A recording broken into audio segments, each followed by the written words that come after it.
And they're like, this kid is the single most influential figure among young white men, and not just white, actually. Why do you think you got so much for having him on? He's been on other stuff. Well, I got precisely because I'm not an anti-Semite. What's the draw to Well, he's Fuentes? unusually articulate, self-confident. He's a clear talker. The Jew hatred stuff is wrong, period. The white hatred, black hatred, Jew hatred, Malaysian hatred, Bedouin hatred, it's all wrong. 95% or whatever the number is, if members of Congress take AIPAC money, how is that good? Shut up, Nazi! So if that's your only defense, you've lost. Why did you decide to have Nick Fuentes on? I thought you guys Oh, I, of course, each hated other. Nick Fuentes, and he, well, going back to what I was just saying, he criticized my dad, also criticized my wife and my son, but, I don't know much about him. well, I was super pissed at him. You know, he's 27, and he criticized my dad. In fact, Why were you pissed at him? Because he criticized you? not allowed to criticize my dad. I'm his oldest son. Those are just the rules. Can't stand Yeah. that. My father was a flawed man, What did he? but a great man. Oh, CIA guy, and he did all this bad shit. He was involved in Iran-Contra. And some of it was true, you know, sort of true, or semi-true enough, I guess. So that made it worse. It didn't matter whatever he said about my dad, but my father just died, and I was like, I can't. That just drives me absolutely insane. So, and I feel an obligation to be mad about it because it's my dad. Those are the rules. So I attacked him, and then I called him, and I was like, look, I don't know you, but I want you to know why. I always want to tell people why I don't like them, and I want to do it right to their face. And I always call people and just say, I'm going to attack you, or I did attack you, and I want you to hear why from me. I just did that yesterday to somebody. Anyway, I always do that. And so I called Nick Fuentes and I said, I want you to know why I attacked you. I attacked you because you criticized my father, and I just never going to accept that. My father was a great man and flawed, but a great man, like literally a great man, and I'm never going to accept that. And he, to his credit, was like, I get that. I get that. So, but I still didn't like him. I'm not friends with him now. But because of that, I got a lot of input from people. Like, I don't know that much about Nick Fuentes. I'm 56. I don't like the internet, so I don't really know that much. I've seen clips. He's very talented. I know that. But I'm not an expert on that at all. And I got calls from a lot of people, including some very influential people who knew a lot about Nick Fuentes. And they're like, this kid is the single most influential figure among young white men, and not just white, actually. Is that true? Oh, it's definitely true. I mean, it was true last month. I don't know if it's true now. I mean, everything changes. Who knows? But that was definitely my impression, and I think it's right. And in the subsequent weeks, I've asked a million different people, Nick Fuentes, and like, yes, he's extremely influential among young men. Wow, how young? What age They're group? 20s, teens and 20s, college students, high school students, college students, just out of college, can't find a job. You know, they can't find jobs, right? A lot of this, by the way, a lot of the frustration is economic, which no one wants to talk about or seems invited to talk about. It's not about the Jews. It's about the economy. And it's about the betrayal that young men feel when they go through all these hoops and get all these stupid degrees and find out they're worth nothing. And they're in $300,000 in debt. And like, I did what you told me to do and I'm fucked. So I'm mad at you. And why wouldn't they be? They have every right to be. That's my personal opinion, but it's just true. Anyway, and a lot of those men watch Nick Fuentes. So I was like, Nick Fuentes is one of those figures that everybody, like Putin, that's why I interviewed Putin. Everyone talks about this person, but nobody, I believe, one of my missions, this is not everyone's mission, it just happens to be mine at this stage of my life, is I want to hear what people think. And I want to give people a chance to speak for themselves. Because I think every person from Idi Amin to Mother Teresa has an inherent right to tell their own story. And you can disagree with the story and you can doubt the story and you can do whatever you want. But to say they don't have a right to tell their story, I just reject that. I disagree. And I feel like it's not my only mission in life, but that's one of my beliefs. And I've done what I can with my limited attention and means to like give people a place to tell their story.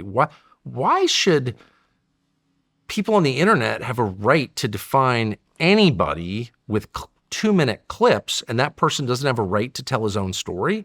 I just reject that. I don't care. I reject that whether it's Hillary Clinton or Nick Fuentes or anyone in between. People have a right to say what they think. And if you want to watch it, don't.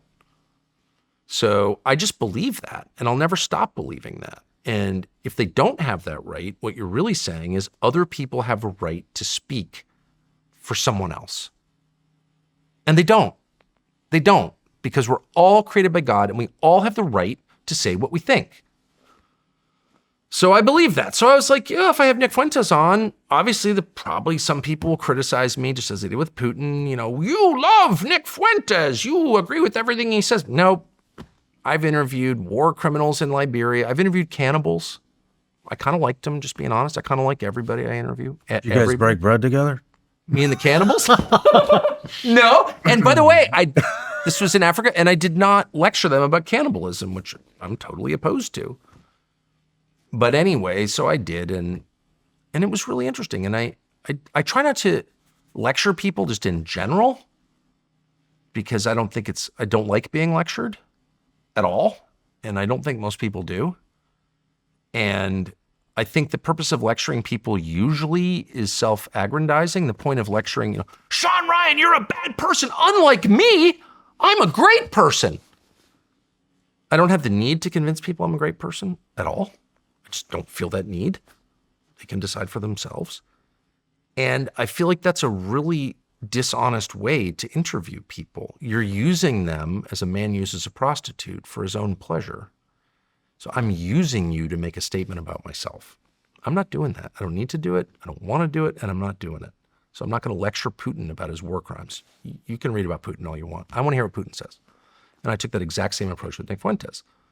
And I knew there would be, an outcry or whatever. Probably understated it a little bit. But, not up to me. But my conscience is clear. One of the only parts that kind of bothered me, but now it amuses me, is that this is the thing I learned, is that Fuentes, I didn't know much about him, to be honest. I'm just too old for this shit. It's not my generation, so I just didn't know. But Nick Fuentes first became known freshman year of college, like first month of college. He's a student at BU, and he put something on the internet, Twitter or something, and basically like, why does Israel control our Congress? Something like that. He's a college freshman. And Ben Shapiro, sitting at like command center somewhere, is like, what? A college student who's not on board with the program? Destroy him. And Ben Shapiro tries to, quote, cancel this kid. He's a fucking college student. He's a freshman from Chicago. Rather than just call the guy and be like, hey, actually, I saw what you said. I don't like it.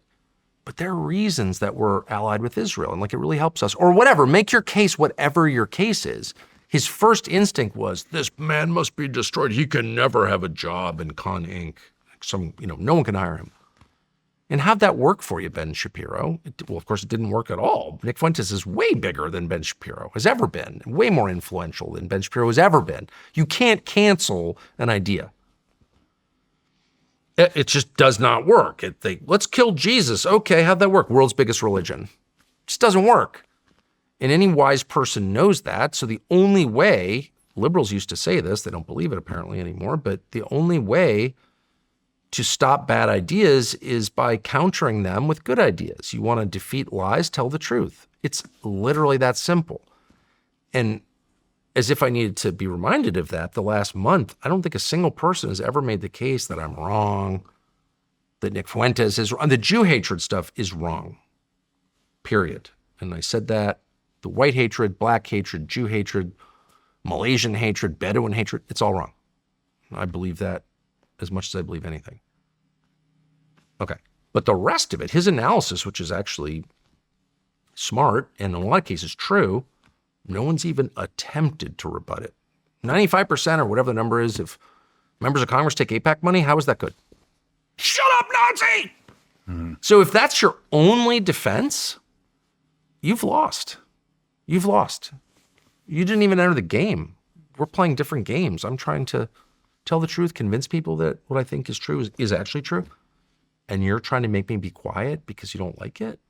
You can shoot me or you can shoot everybody, but it doesn't go away because the truth is an immovable object. It just exists and you conform to it or you don't, but it doesn't change because it's nature. Why do you think you got so much shit for having him on? He's been on other stuff. He's been on. Well, I got shit precisely because I'm not an anti-Semite. That was the whole point. I mean, if David Duke or whatever, pick an I don't know, even know there are many, I'm sure there are famous anti-Semites. I can't think of one, but David Duke is a famous anti-Semite.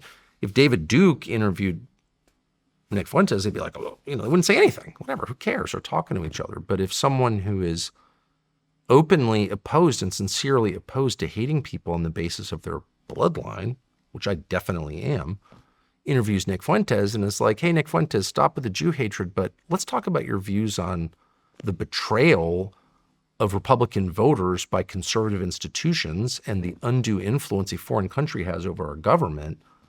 Those are entirely reasonable conversations, and they're scary because they are reasonable. They're very difficult to refute.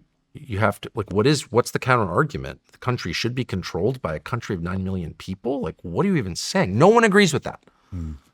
So if a reasonable person says it, that is an actual threat. And they were like, well, must destroy him and his son and his brother. And it's like, I'm not afraid of you, man. I'm just not. And not because I'm so tough or brave or whatever, but because why would I be? You call me names and I'm gonna, you're not telling the truth and you're not. You start saying things about me that are true, that I'm trying to hide, whatever those might be. I'll get in fetal position and hide in the corner. But you throw lies at me, I'm totally unintimidated. And anyone who believes that, I'm sorry. I'll just say it again. Here's the truth. Don't believe I can't control that. So yeah, that's why they don't like me. Not because I'm extraordinarily brave. I'm not. Definitely not because I'm extraordinarily smart. I'm not.